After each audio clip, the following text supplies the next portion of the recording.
to show you guys that I added half cup of corn meal. What do you call this? Corn flour. Corn flour. And then I added also 1 egg. So this is what I got now.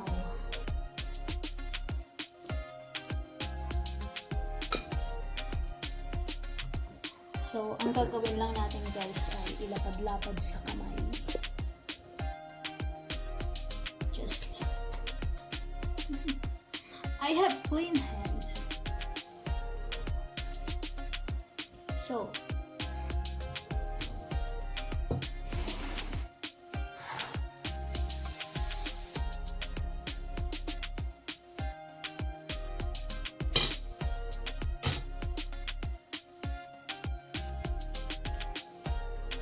I think we should add another half cup of flour.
So guys, I will try experiment. It looks good.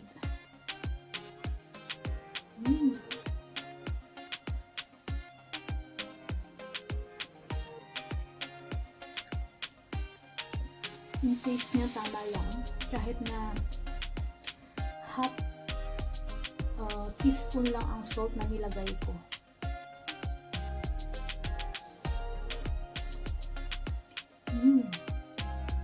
Crispy.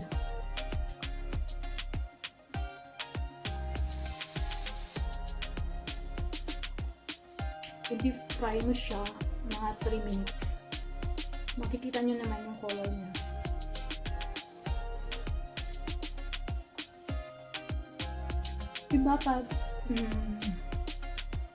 Iba pag corn flour ang gamitin mo kaysa sa normal wheat flour.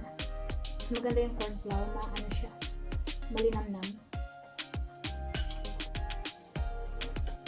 Ang ginawa ko kasi yung asawa ko gusto niya lang yan ganyan, halimbawa ilagay ko, i-frozen ko siya, then pag gusto niyang kumain, i-reheat niya lang sa microwave or sa pan na walang mantika, gaganyanin niya lang. Tapos pag meron siyang prepared na boiled what do you call this, boiled potato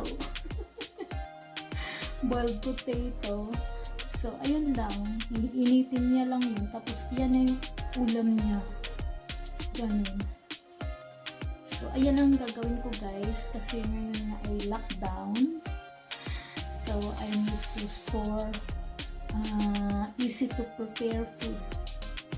Tapos guys, itong bowls gagawin ko dito pag ako ay nagluto ng soup. So, ipanghalo na lang dito. At least, prepared na siya.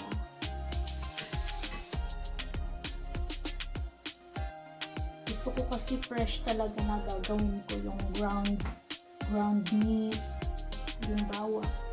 Gusto ko ako talaga gagawa kasi mas maganda yung tao kaysa pumili ka na yung sa sa grocery na yari na, kasi hindi mo alam yung mga ingredients na nilagay nila. So ang asawa ko ay masyadong maselan about sa mga ingredients. Ayaw niya na may pepper, ayaw niya na may mga food color, ayaw niya ng mga kung ano-anong nilalagay ng mga seasoning. Gusto niya lang salt, yun lang, tapos mga herbs. So ganun lang, wala kami ditong pepper sa bahay. Salt lang, sugar, yun lang, at saka mga herbs, yun lang ang aming yung pepper wala, kaya hindi na rin ako gumagamit ng pepper.